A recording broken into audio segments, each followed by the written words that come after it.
एक पत्नी ने अपने पति के 15 टुकड़े कर दिए। ये घटना दिल को झंझोड़ने वाली है।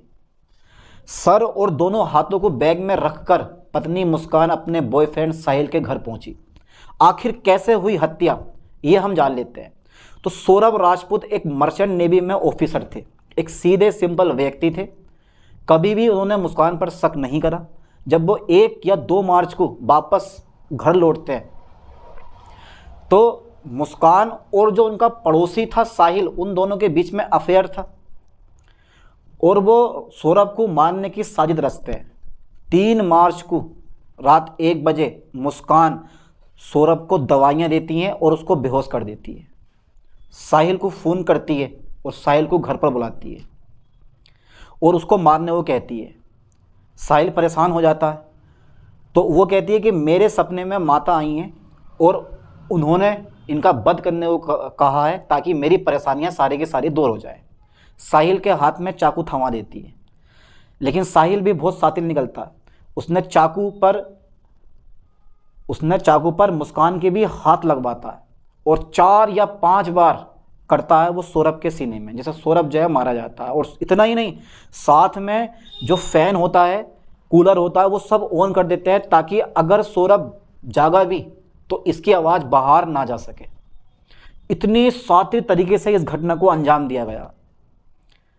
अब आप सोच सकते हो, अब बात थी मार तो दिया तो लाश को ठिकाने कैसे लगाया जाए। तो उसके शरीर को 15 भागों में काट दिया जाता है। ठीक है, 2 भाग साहिल और मुस्कान, ठीक है, साहिल के घर पर ले जाते हैं और पूरी रात वहीं बिताते हैं। उसके बाद में नेक्स्ट डे सीमेंट और एक ड्रम खरीदा जाता है। मुस्कान ने सीमेंट और ड्रम खरीदा और लाने के बाद जितने भी पार्ट्स बचे थे उसको ड्रम में डाला और ड्रम को ऊपर से सीमेंट से पैक कर दिया ताकि बदबू बाहर ना निकल सके। इस काम के लिए उसने अपने दोस्तों की भी मदद लेनी चाहिए, पर किसी दूसरे तरीके से। अब इतना बड़ा अंजाम था, इतनी बड़ी घटना है, तो अब ये मुस्कान ये थोड़ी ना कहती अपने दोस्तों से कि यार आप मेरी इस काम में हेल्प करो। तो उसने पता क्या कहा कि मेरे पूजा पाठ का सामान है और इस सामान को एक अकेले में दबाना है, क्या आप मेरी हेल्प कर सकते हो? लेकिन उन लोगों ने बिल्कुल मना कर दिया। फिर साहिल की और मुस्कान की दोनों की टेंशन बढ़ गई, आखिर करा तो करा क्या जाए। तो उन्होंने लाश को 15 टुकड़ों में काटा और मुस्कान ने 10 किलो ब्लीच भी पहले से मंगा कर रखा था, ताकि जो वो भी ऑनलाइन मंगा कर रखा था, ताकि जितने भी खून के धब्बे हो उससे हटाया जा सके। इतने शातिर तरीके से इस घटना को अंजाम दिया गया। यार एक पत्नी ऐसे कैसे कर सकती है, ये सोचकर तो मेरे भी रोंगटे खड़े हो जाते हैं। एक पत्नी अपने पति के साथ, जो कि इतना सीधा हर एक डिमांड उसकी पूरी कर रहा था, फिर भी उसने उसको मौत के घाटों डाल डाला। आखिर क्या जरूरत पड़ी थी ऐसा करने की? सोचने वाली बात है यार। ये इतना ऐसो आराम दिया उस बेचारे ने अपनी पत्नी को, लेकिन फिर भी उसने उसको मौत के घाटों डाल दिया। क्या पति भी सेफ नहीं है? एक बात बताओ, क्या पति भी अपनी पत्नियों से सेफ नहीं है? अब इतना ही नहीं हुआ, दोनों के दोनों शिमला घूमने निकल जाते हैं।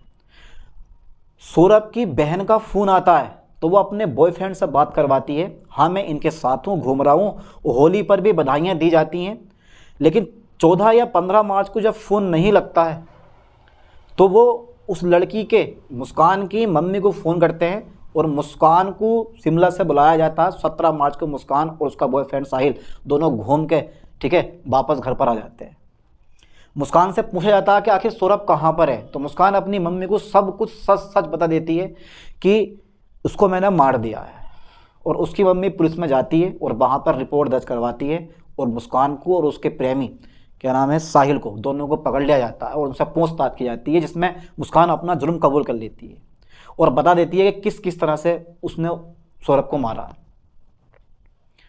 अब आप सोच सकते हो, और जिस रात सौरभ को मारा था उस रात भी दोनों के दोनों ने ड्रिंक की थी और स्मैक ली थी सिगरेट में भर के, लगा लो इतने बड़े नशेड़ी थे दोनों के दोनों। और ये केस कोई नशे की हालत में नहीं हुआ, ये केस बिल्कुल जानबूझ के हुआ, क्योंकि मुस्कान ने खुद कबूला है कि मैंने उस समय पहले, यानी कि सौरभ को मारने से पहले 2 चाकू खरीदे थे मीट काटने वाले और कुछ और भी सामान खरीदा था ताकि पता ना चल सके लोगों को। तो ये पहले से पहले साजिश थी एक, उसके बाद में मारा गया है इनको, सौरभ को। लगा लो कितने खतरनाक तरीके से इनको मारा गया। ये सच्ची घटना तो मुझे ऐसा लगता है जैसे कोई फिल्म चल रही हो, कि मारा और मारने के बाद सीमेंट की दीवारों में चिनवा दिया, और सीमेंट की दीवारों में चिनवाने के बाद आगे बदबू ना आ सके। कुछ ऐसी फिल्में भी बनाई गई हैं जिसके आधार से मुझे लगा है कि ये स्टोरी ली गई है, बहुत ख़तरनाक तरीके से यार। अब आप खुद सोच सकते हो कि ऐसे कैसे कर सकता है कोई। अब घर वालों का कहना है मुस्कान और साहिल को फांसी दी जाए, और बात भी बिल्कुल सही है कि फांसी दी जानी चाहिए तो दी जानी चाहिए।